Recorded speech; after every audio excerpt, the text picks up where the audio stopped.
Hey, I need to discuss something serious with you. Take a moment to come here. Mr. Turner, the president of the second generation, called me, and I went to his office. My contract had expired, therefore, it was most likely related to that. We're done here since your contract is up. Please gather your belongings and don't get in touch with me ever again. Mr. Turner simply grinned as he presented me the contract. Even though there were a lot of things we needed to talk about, like the company's systems or my severance money, to my surprise, the contract no longer included the severance pay clause. What is this? You assumed the contract was the same as previously and didn't even bother to look it over. You're responsible for making sure it was accurate, he said. After he was elected president, I had signed the contract, which was extended until the end of the year. I hadn't read the entire contract because it looked nearly the same as the ones that came before it. I never thought the severance compensation clause would be eliminated. What is going on here? For someone like you, why would I squander money on severance? You would have figured that out by now if you were intelligent. Anger boiled up inside of me, and I found it difficult to control my feelings. Yes, I was at fault for not carefully reading the contract, but I wasn't going to argue about it. The fact that Mr. Turner was abandoning all the previous presidents stood for, however, was something I couldn't tolerate. Someone like you is worthless, so pay attention. When your contract expires, there will be no severance. Goodbye. I knew I was done with him the instant I heard those words. I immediately went to get my laptop. I'm Lucas, and I work as a software engineer at the moment. I began working in this field 10 years ago immediately following my high school graduation. The path to becoming an engineer wasn't simple. Thank you for having me today. Oh, I see. Are you Lucas? I am aware of you. Let's collaborate effectively, they said. I was raised by my single mother after my parents divorced when I was in middle school.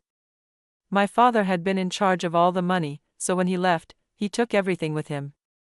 After the divorce, life was quite difficult. Nevertheless, my mother put forth a lot of effort to help me, and I was able to complete middle school. I did everything I could to help my mom out by working part-time jobs to pay for my own tuition while I was in high school. However, my mother finally became unwell and was unable to continue working. At that point, I opted to seek a job instead of continuing with college. You must first understand the fundamentals because you are a novice.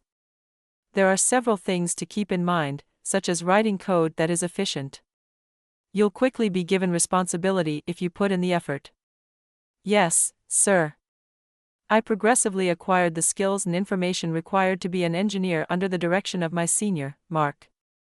However, I was the only person without a college degree in the organization. I was a recent high school graduate working part-time, while everyone else joined as college graduates. Despite having the same objective, we were starting from quite different locations. I was never trusted with important jobs because of my status. My lack of a college degree was a major barrier, even though skill was evaluated. Even though I had known since they advised me to strive for full-time employment, it was difficult to continue. You're capable of doing this. I believe in you. Even though I know it's difficult to gain the company's trust, continue to push. Yes, I'll keep at it. I put forth more effort than ever after that to become a successful engineer. I continued to study online every day once I returned home. 1 year later, I knew more than the recent college grads. Allow me to present you to Timothy from the sales division. He's here. It's good to meet you. I've known him since college. We have a long history of friendship. Pleasure to meet you. Even though I had been producing good work at the company, I was nevertheless hindered in many respects by the fact that I didn't have a degree. Mark was the only one who truly looked out for me despite this, and he even introduced me to a salesman named Timothy. Even though the introduction had no bearing on my profession, I felt trusted because Mark would attest to my character in such a way. For that, I was thankful. I'm grateful for today. Please give me another invitation after that. Timothy also started to like me, and we got close enough that he occasionally took me out for drinks. As my engineering skills improved, I was finally assigned to a little project. I would eventually become the project manager for a large project after gaining more experience.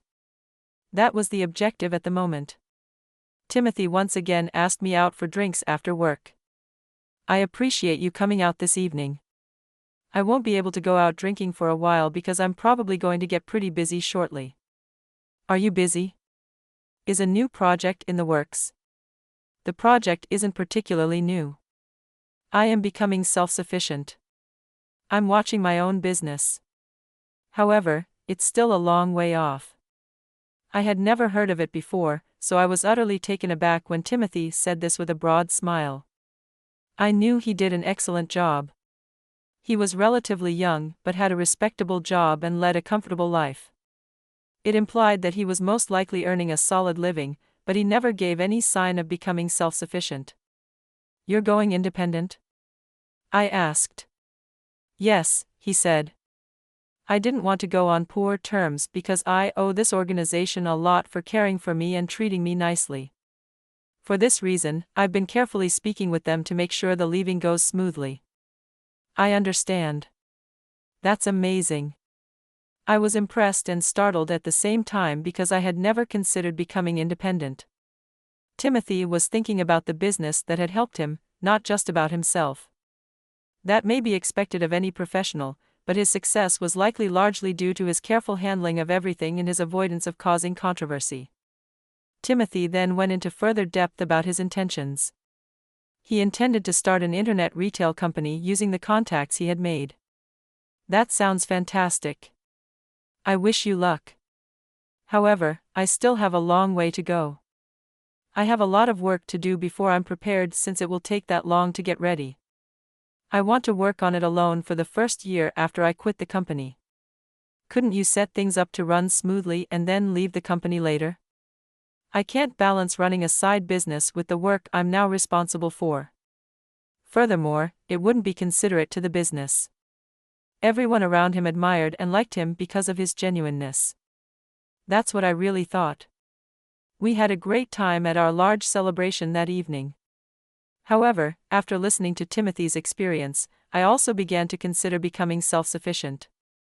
Timothy's narrative further fueled my desire to place myself in a situation where I could rely entirely on my own abilities. The want to prove my skills had been sparked, but I realized I still had a ways to go before I was truly acknowledged as an engineer. Projects at the same level as the ones I'm working on today can be managed independently by me in the future. I want to start my own software development business, expand my portfolio, and take on freelancing employment. At the conclusion of the month, I made the decision to quit the company. After speaking with Mark and my bosses, I felt prepared to give it my best, even if it was a risky move and I lacked a clear plan. Timothy extended an offer to collaborate with me a year later. Although it was an enticing offer, I was put in a challenging situation. In actuality, I had recently launched my own business and successfully transitioned to freelancing. I couldn't just go work for someone else now, even if it was a fantastic opportunity. I appreciate the offer. However, I recently started my own business. It's a software development company, but I'm still the only employee. Really? That's amazing. Well done. Although Timothy responded enthusiastically, I knew it was probably not the response he was looking for. He was truly pleased for me, even though he undoubtedly thought I would enthusiastically accept his offer to work for his company. Well, I suppose I should simply assign the assignment to a subcontractor from your organization. Isn't it a software development company? You must construct our system for me. Are you reliable? Since you operate your own business, we may subcontract instead of hiring you as our in-house engineer, which is what I had hoped. I had taken on a few freelancing jobs before formally starting my own business, but this project, creating a web application for an e-commerce company, was by far the largest one I had ever been offered. Everything would have to be built from the ground up by myself. Timothy trusted me despite my company's inexperience, and I was resolved to do everything in my power to live up to his expectations. From the bottom of my heart, I genuinely felt that. After that, we kept up our relationship. I worked on teaching his engineering team and developing and maintaining systems. 30 years went by in the blink of an eye, and Timothy retired. Mr. Turner, who had been the vice president for a few years, was elected president as he became older. Hey, got a minute? Yes? I take it you're under contract. You might want to start looking for another job because I want to fire all contract staff once I take control. I was abruptly summoned and informed of this. By this point, I was able to get by without the work from Timothy's company because my own business had expanded significantly. Although I wanted to concentrate solely on my business, my friendship with Timothy kept me employed there as an outside contractor. I wouldn't mind going back to my own business full-time, but I was surprised by how abrupt the situation was. What does this mean to you? It's quite sudden. I mean, I'm not going to spend my money on someone like you. We don't need pointless individuals wasting their time on computers. Without hesitation, Mr. Turner told me this directly. It was obvious that he only cared about people's academic credentials ever since he became vice president. But I wasn't sure if it was a cost-cutting measure or if he just didn't like me. He evaluated each person's performance at work solely based on their educational background. Does this have something to do with the fact that I didn't graduate from college? Whoa, you got it right. You could understand that much even with a high school graduation, couldn't you? Confirming my suspicions, I let out a sigh. This organization employed workers with a wide range of educational backgrounds.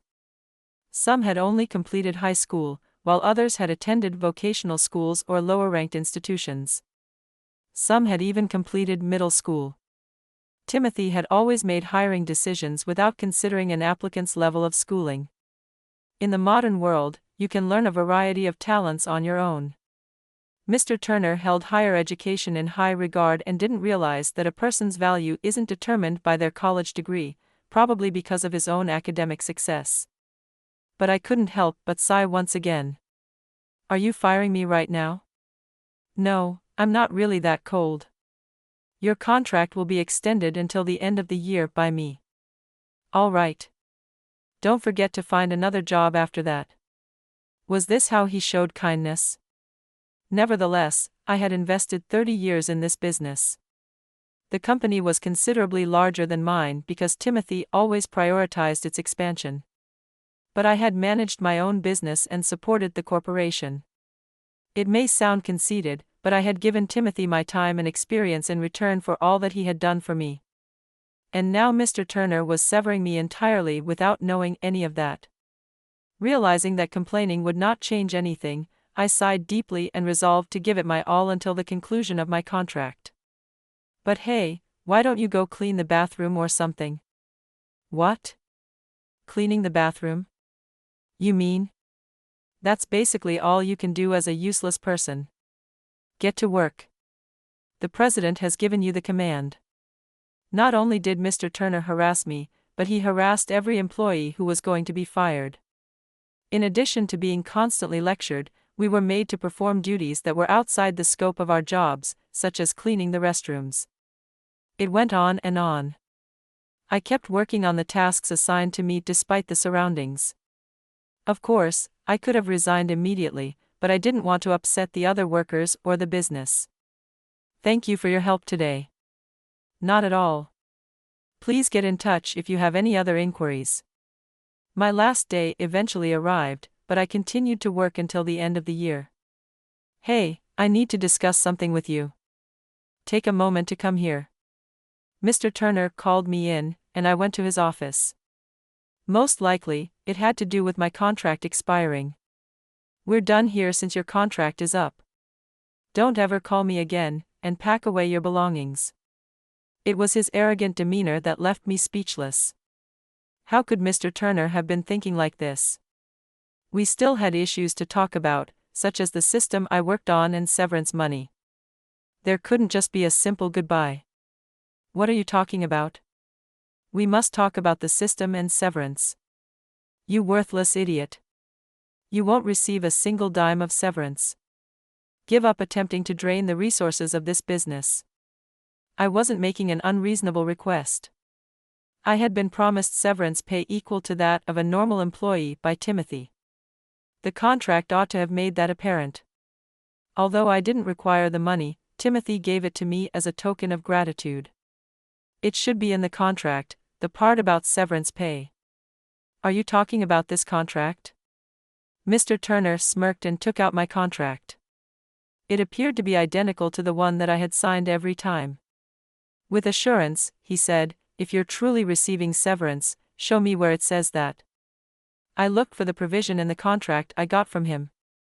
I quickly turned to the last page because it had usually been written at the very end. Severance money, however, was not mentioned. I also looked through the other pages, but I couldn't find anything. I even opened the copy that was stored on my phone as a PDF. I was shocked to discover that my copy also lacked the severance clause. Thus, the paper was not fabricated by Mr. Turner. What is going on? You didn't bother to check since you assumed it was the same as before. You were responsible for that. It was true. I had signed the contract after he was elected president, and I had extended it until the end of the year. I hadn't gone over every line because it appeared to be almost the same as the earlier contracts. I never thought the severance clause would have been eliminated. What is the meaning of this? You believe that for someone like you, we would squander money on severance?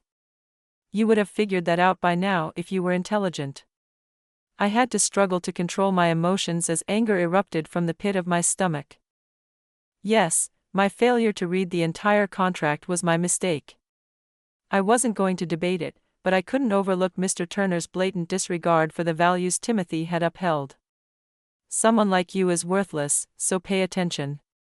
When your contract expires, there will be no severance. Goodbye. I lost my patience entirely at that point. Although I never thought he would be so self-centered, it made clear to me the type of president he was. I get it. I appreciate everything you've done so far. After saying that, I bowed and went back to my work. Naturally, I wasn't going to overlook this. The same treatment should be given to those who behave unfairly. I gathered my belongings, bid my co-workers farewell, and departed the organization. As soon as I arrived home, I opened my laptop and started working on something. The following day, Mr. Turner called me. Hey! What the hell is going on? Why are you contacting me at such an early hour and shouting like that? Where are your manners? You turned off every system we utilize. Ah, that's what's happening. Though I hadn't heard him yell like that before, I wasn't shocked. I knew this was coming, but I wasn't prepared for him to get in touch with me so quickly. I certainly did. My contract was not renewed by you. What agreement? Wah, do you know absolutely nothing? You are also the president. As I said it, I couldn't help but smile. My attitude was making Mr. Turner, with his inflated pride, yell at me even more. Do you even know what I'm doing? I have no idea what you're about. Why would you have the power to disable the system?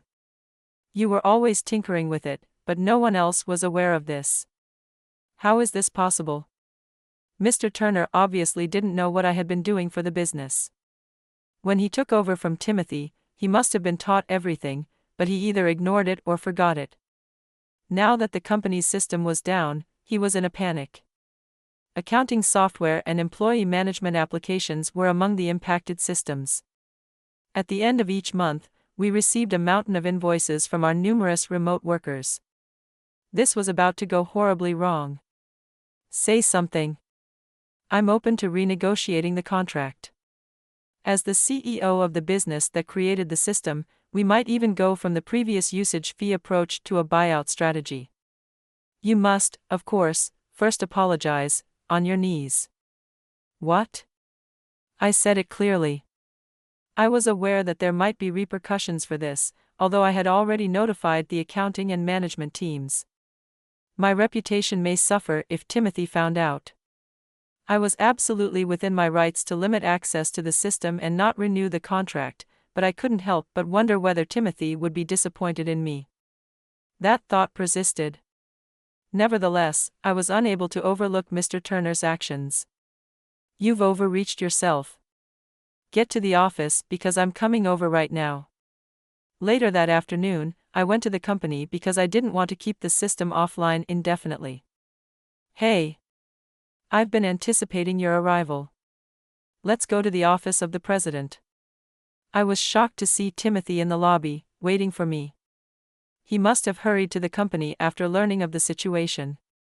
I had my justification, but I had no idea what Timothy was thinking or how much he knew. As we walked to the president's office, neither of us spoke. Excuse me. After knocking, Timothy went into the president's office, where Mr. Turner was standing, stern and commanding. I'm very sorry. I really apologize for the rude treatment you received, and I kindly request your pardon. To my surprise, it was Timothy who apologized to me. Hold on, what's happening? Why is Timothy expressing regret? He was about to bow his head, and Mr. Turner was desperate to stop him. It was obvious that Mr. Turner believed Timothy would support him and be upset with me, but the truth was completely different. Timothy, please lift your head. You quit behaving that way. You ought to apologize to him. What kind of nonsense are you spouting? I had known Timothy for 40 years, and I had never seen him this furious. Mr. Turner was obviously frightened by the strength of his rage. The room's atmosphere immediately grew strained. Please don't exacerbate my already existing anger. Who do you believe is in charge of this mess? Well, you see. Are you attempting to push things through with an authoritarian mindset? Refusing to accept accountability for your actions? I never imagined you to be such a person. I would never have chosen you to be president if I had known. Timothy's voice was low and threatening. Mr. Turner turned to me and bowed his head, clearly depressed. What is it? First of all, I'm sorry about the contract, Mr. Turner muttered. He was apologizing for what he had done. I was more interested in Timothy's response at the time, but maybe Turner assumed I was furious about not getting the severance. What would Timothy do about this? So, how are you going to accept accountability for what you did? You're not a kid, and you're definitely not a typical worker. You have harmed this business. How are you going to make things right? Mr. Turner had gone pale. Timothy had fixed him squarely in his sights. Turner was probably looking for the correct response, but he couldn't think of anything that made sense. He had always been self-centered and used force to crush anything he didn't like. It was difficult to believe that someone like him would be as sincere as Timothy had hoped. A new deal might be negotiated.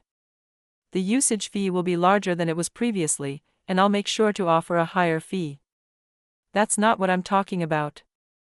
Mr. Turner's face twisted in terror as Timothy's voice reverberated throughout the president's office. It was obvious that Turner had set up a landmine and discovered his error too late. Now, Timothy was truly mad.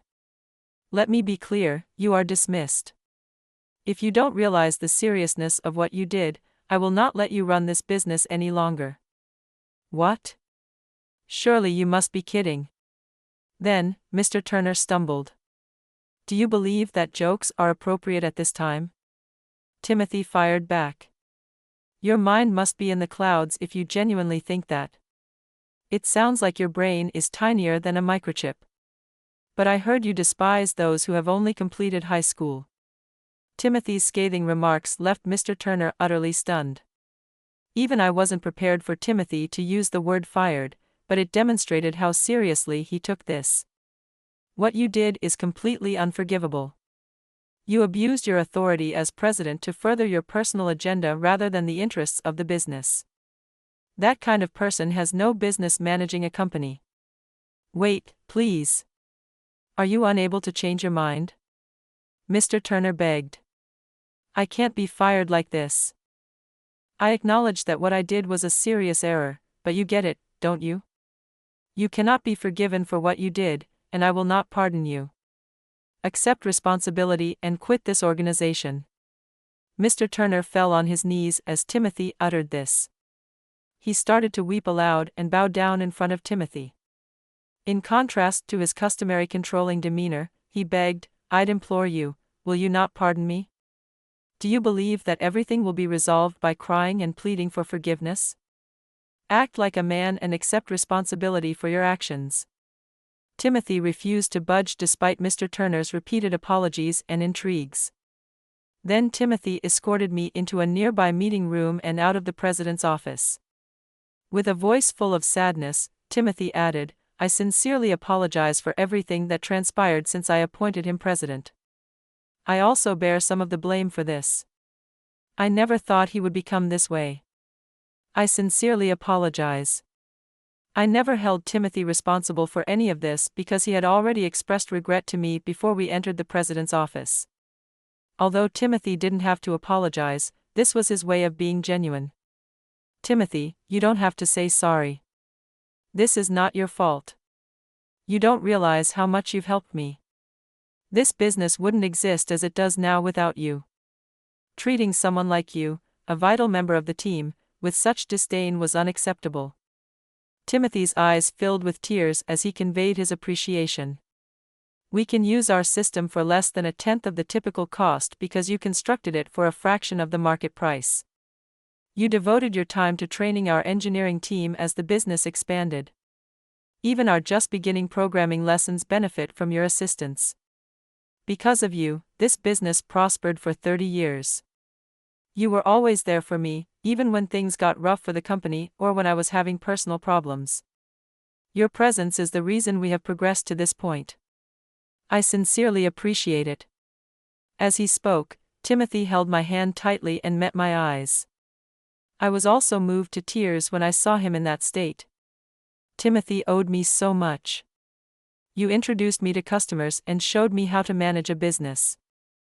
I owe you just as much. I doubt I will ever be able to pay you back for everything you've done for me. Hearing that made everything I'd done feel worthwhile. I sincerely appreciate it, Timothy said with a smile.